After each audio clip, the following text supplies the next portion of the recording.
Friends, Mahanadi நாளைக்கான prediction பார்த்தலாம். குட்டி விஜய் இல்லைனா காவேரி வரது கன்ஃபார்ம் ஆகிடுச்சுன்னா கண்டிப்பாக விஜய் காவேரியோட பிரச்சனைக்கு ஒரு சொல்யூஷன் கிடைக்கும். அண்ட் அவங்கள சுற்றி இருக்கவங்க எல்லாருமே விஜய் காவேரி சந்தோஷமாக தான் வாழ்ந்திருக்காங்க, நெஜ புருஷன் பொண்டாட்டியாக தான் வாழ்ந்திருக்காங்க அப்படின்ற மாதிரி சொல்கிறதுக்கு ஒரு நல்ல நம்பிக்கையாகவும் இருக்கும் அப்படின்னு நினைக்கிற விக்கா ஃப்ரெண்ட்ஸ், நம்ம வீடியோக்கு ஒரு லைக் பண்ணிக்கோங்க. குமரன் ஸ்டேஜில் நடித்ததை பார்த்து எல்லாருமே ரொம்ப மெல்ட் ஆயிடுவாங்க. விஜய் எல்லாம் ரொம்ப கண் கலங்கி போயிடுவார். குமரன் எந்த அளவுக்கு பாதிக்கப்பட்டிருக்காரு, இதனால் நம்ம பண்ணது எவ்வளோ பெரிய தப்புங்கிறது இவர் ஆக்ட் பண்ணுறதுலே புரியுது எனக்கு. நான் பண்ணது பெரிய தப்பு தான், தெரிஞ்சோ தெரியாமலோ இந்த மேரேஜ் கான்ட்ராக்டோட விஷயம் பின்விளைவெல்லாம் என்னங்கிறது தெரியாமல் நான் இப்படி ஒரு விஷயத்த பண்ணிட்டேன். தாத்தா பாட்டிக்காக அப்போ யோசனை தவிர இதோட பின்விளைவு எப்படி இருக்குங்கிறத நான் அப்போ திங்க் பண்ணவே இல்லை.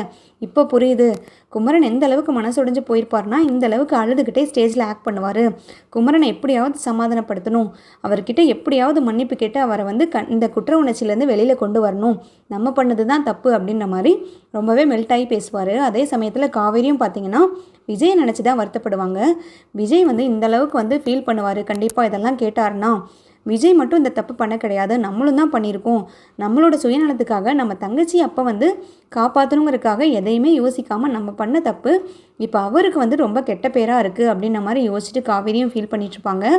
அடுத்தது பார்த்திங்கன்னா அதே ஸ்டேஜில் வச்சு குமரன் விஜய் ரொம்பவே பெருமைப்படுத்தி ரொம்ப தூக்கி வச்சு பேசுவார். ரொம்ப நன்றி கடனோட பேசுகிறது எல்லாருமே கண்கலங்க வச்சிரும். காவேரியோட மனசையும் கரைச்சிரும் பயங்கரமாக. குமரன் என்ன சொல்லுவாருன்னு பார்த்தீங்கன்னா, நான் இப்போ இந்த ஸ்டேஜில் இங்கே நிற்கிறேன்னா இங்கே நிற்கிறதுக்கான காரணம் யாருன்னு தெரியுமா? அவரோட பேரை சொல்ல விரும்பலை, பட் என் வாழ்நாள் முழுக்க என் உயிர் மூச்சு கடைசி இருக்கிற வரைக்கும் நான் அவருக்கு கடமைப்பட்டிருக்கேன். எனக்கு இந்த ப்ரோக்ராமுக்கு எப்படி வரணும், யாரை காண்டாக்ட் பண்ணணும், எப்படி இங்கே உள்ளே ட்ரெஸ் பண்ணணும், எப்படி நடிக்கணுங்கிறதெல்லாம் ஒன்றுமே தெரியாது. சாதாரண ஒரு கொடைக்கானலில் ஒரு கிராமத்தில் எதுவுமே தெரியாமல் பிறந்து வளர்ந்த ஒரு பையனை இந்த அளவுக்கு இவ்வளோ பெரிய ஸ்டேஜில் விஜய் டிவியில் கூட்டிகிட்டு நிறுத்தியிருக்காருன்னா அதுக்கு அந்த பெரிய மனுஷன்தான் காரணம். அவரை நான் எவ்வளவோ கஷ்டப்படுத்தியிருக்கேன், ஆனால் அவர் அதெல்லாம் பெருசுப்படுத்தவே கிடையாது. அவர் பண்ண உதவியெல்லாம் சொல்லணும்னா இந்த வாழ்நாள் முழுக்க எனக்கு பத்தாது. எனக்கு இப்படி ஒரு பெரிய லைஃப் கிடச்சிருக்குன்னா அவர் தான் அதுக்கு காரணம். நான் இந்த ஸ்டேஜுக்கு வரதுக்கான எல்லா கான்டாக்டையும் கொடுத்து இங்கே வரதுக்கான எல்லா செலவையும் அவரே பார்த்து, ஏன் நான் இங்கே பந்தாவாக ட்ரெஸ் பண்ணிவிட்டு நான் இவ்வளோ உங்கள் முன்னாடியெல்லாம் ஷோவாக நிற்கிறேன்னா அதுக்கு காரணம் கூட அவர் தான். அவர் இல்லைன்னா எனக்கு இது கிடைக்கவே கிடைக்காது. அவர் தான் எனக்கு எல்லாமே. அவரை கடவுளுக்கும் மேலே நான் வச்சுருந்தேன். பட் இப்போ சூழ்நிலை காரணமாக அவரோட பேரை கூட சொல்ல முடியாத ஒரு நிலைமையில நான் நிற்கிறேன். ஆனால் அவருக்கு என்றைக்குனாலும் நான் நன்றி கடன் பட்டிருக்கேன். அவர் பண்ண உதவியை நான் என்றைக்குமே மறக்க மாட்டேன். இது அவர் கொடுத்த லைஃப் தான் அப்படின்ற மாதிரி சொல்ல கங்காவும் அழுதுருவாங்க. அதை பார்த்துட்டு சாரதா, பாட்டி, காவேரி எல்லாருமே அழுதுருவாங்க. அப்போ தான் காவேரி யோசிப்பாங்க, மாமா சொல்கிறதெல்லாம் கேட்கும்போது தான் எனக்கும் விஜய் மேலே இன்னும் பெரிய நம்பிக்கையும் பெரிய மரியாதையும் வருது. எல்லாரும் பேசுகிறாங்க, எல்லாரும் அவரை தப்பாக பேசுகிறாங்கங்கிறதுக்கு வேண்டி நம்மளும் அவரை தப்பாக யோசிச்சுட்ருக்கோம். நம்ம ஃபேமிலிக்கும் சரி நம்மளுக்கும் சரி என்றைக்குமே தப்பு நினச்சதோ இல்லை கெட்டது நினச்சதோ கிடையாது. நம்ம அம்மாவையும் சரி பாட்டியும் சரி நல்லா பார்த்துருக்காரு, அக்கறையாக கவனிக்கணும்னு நினச்சிருக்காரு. ஏன் யமுனாவோட கல்யாணத்தை அவ்வளோ ரிஸ்க் எடுத்து எல்லாரும் எதுக்கும்போது கூட எனக்காகவும் யமுனாக்காகவும் அவ்வளோ ரிஸ்க் எடுத்து கல்யாணம் பண்ணி வச்சாரு. ஏன் நர்மதாவுக்கு கான்ட்ராக்ட் போட்டு தான் இந்த கல்யாணம் பண்ணேன்னு சொல்லி எல்லாரும் தப்பாக பேசுகிறாங்கல்ல. நர்மதா இன்றைக்கி உயிரோடு இருக்கா, அவளுக்கு ட்ரீட்மெண்ட் சக்ஸஸ்ஃபுல்லாக முடிஞ்சிருக்குன்னா அதுக்கு காரணம் கூட விஜய் தான். விஜய் இல்லைன்னா நர்மதாவோட இன்றைக்கி நிலமெல்லாம் என்னன்னு கூட சொல்ல முடியாது. அதே மாதிரி கங்காக்காக்கும் சரி மாமாக்கும் சரி இவ்வளோ பெரிய வாய்ப்பை ஏற்படுத்தி கொடுத்து எதையுமே எதிர்பார்க்காம இவ்வளோ உதவியும் குமரன் மாமாவுக்கு பண்ணியிருக்காரு. அந்த ஒரு காரணத்தினால தான் குமரன் மாமா இன்றைக்கி இங்கே நின்று இவ்வளோ தூரம் முன்னேறியிருக்காரு. ஸோ இது எல்லா உதவியுமே மறந்துட்டு நானும் அவரை தப்பாக நினச்சி தப்பாக பேசுகிறது கொஞ்சம் கூட நியாயமும் கிடையாது. அது ரொம்ப தப்பான விஷயம். அப்பா சொன்ன மாதிரி ஒரு சின்ன உதவி யாராவது பண்ணால் கூட அது என்றைக்குமே காலத்துக்கும் மறக்கக்கூடாது, நம்மளோட உயிர் மூச்சு இருக்கிற வரைக்கும் மறக்கக்கூடாதுன்னு அடிக்கடி சொல்லிட்டுருப்பாரு. பட் நாங்கள் எல்லாருமே அதை எல்லாத்தையுமே மறந்துட்டது ரொம்ப பெரிய தப்பு அப்படின்ற மாதிரி ரியலைஸ் பண்ணுவாங்க. அதே சமயத்தில் சாரதாக்கும் இது எல்லாமே அவங்க மைண்டில் ஓடிக்கிட்டு இருக்கும். குமரன் தம்பி சொன்னதுக்கப்புறம் தான் எனக்குமே புரியுது எவ்வளோ உதவி பண்ணியிருப்பார் விஜய் தம்பி. அந்த வீட்டில் வாடகை கூட நம்ம இது வரைக்கும் எங்ககிட்ட வாங்கினது கிடையாது. நர்மதாக்கு அந்தளவுக்கு ஹெல்ப் பண்ணியிருக்காரு.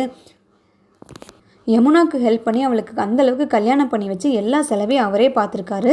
இப்போ பார்த்தீங்கன்னா குமரன் தம்பிக்கு இவ்வளோலாம் பண்ணியிருக்காரு. ஸோ இது எதையுமே எதிர்பார்க்காம தான் அவர் பண்ணியிருக்காரு.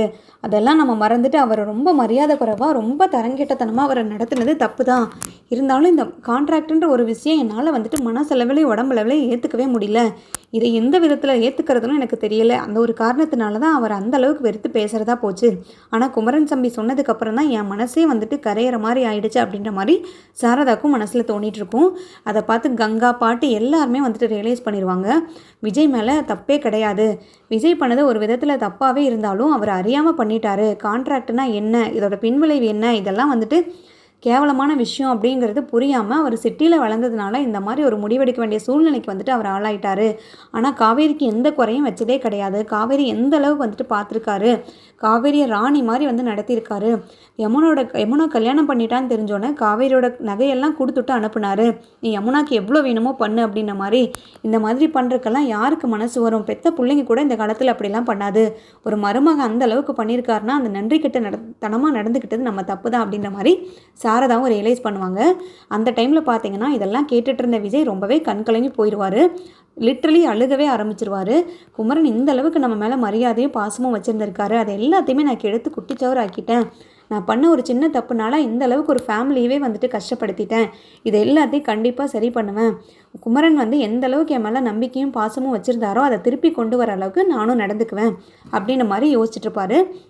அந்த டைமில் நினைப்பார், எப்படியும் வின்னர்ஸ் இன்னைக்கு அனௌன்ஸ் பண்ண மாட்டாங்க. அவங்க ஃபேமிலியில் இருக்க எல்லாருமே ரொம்ப எமோஷ்னலாகவும், காவேரி வீட்டில் இருக்க எல்லாருமே ரொம்ப வந்து ஹர்ட்ஃபுல்லாக இருக்காங்க. அதுவும் போக குமரன் வந்து நல்லா பெர்ஃபார்ம் பண்ணியிருக்கிறத நினச்சி ஒரு விதத்தில் சந்தோஷமும் பட்டுட்ருக்காங்க. ஸோ அவங்க கண்ணு முன்னாடி போய் நின்னோம்னா கண்டிப்பாக அவங்க எல்லாத்துக்குமே வெறுப்பாகும்.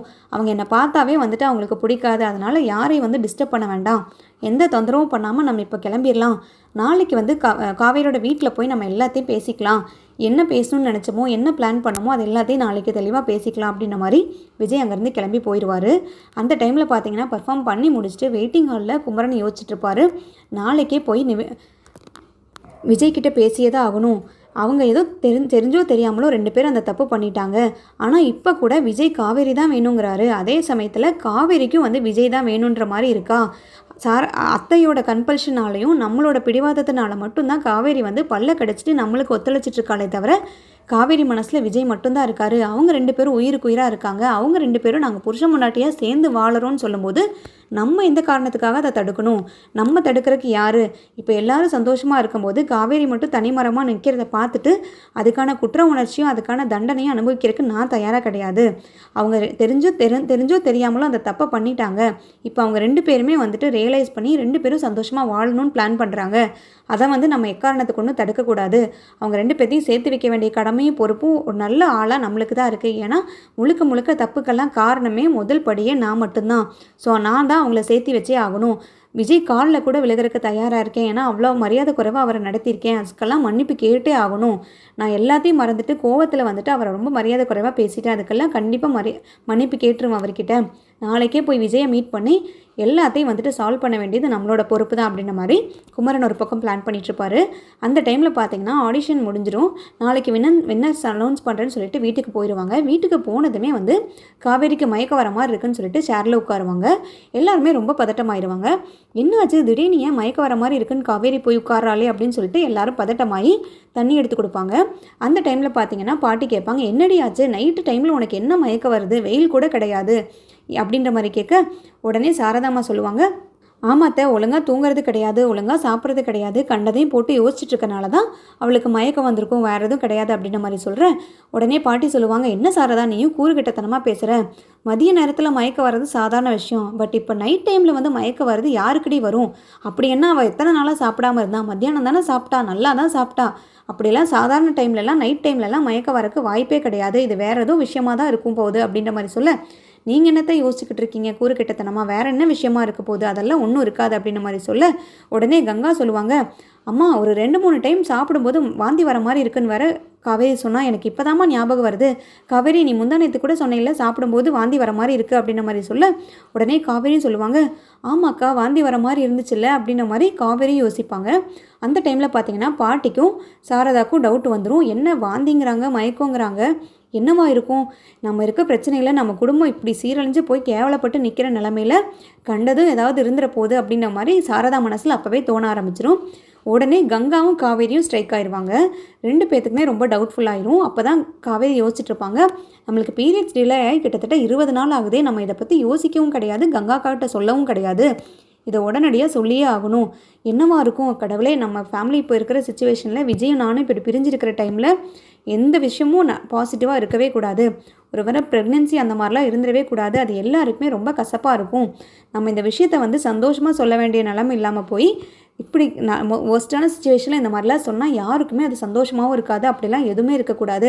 அது போக நான் இப்போ வேண்டான்ற மாதிரி டிசைட் பண்ணிட்டு இருந்துகிட்ருக்கேன். ஸோ இந்த மாதிரி சுச்சுவேஷனில் ப்ரெக்னென்சி அப்படி இப்படின்லாம் எதுவுமே இருக்கக்கூடாது கடவுளே அப்படின்ற மாதிரி கடவுளை வேண்டிகிட்டு இருக்காங்க.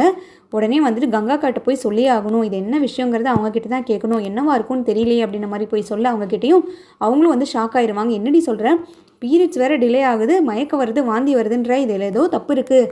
நான் உடனே ப்ரெக்னென்சி கிட்ட போய் மாமா வாங்கிட்டு வர சொல்கிறேன், ட்ரை பண்ணி பார்த்துரு, நம்ம நாளைக்கு வேணால் ஹாஸ்பிட்டல் போயிட்டு வந்துடுவோம், என்னவா இருக்கும்னு தெரியலையே அப்படின்ற மாதிரி கங்காவும் யோசிச்சுட்டு இருப்பாங்க. அதே சமயத்தில் காவேரியும் வந்து ஃபீல் பண்ணிகிட்ருப்பாங்க.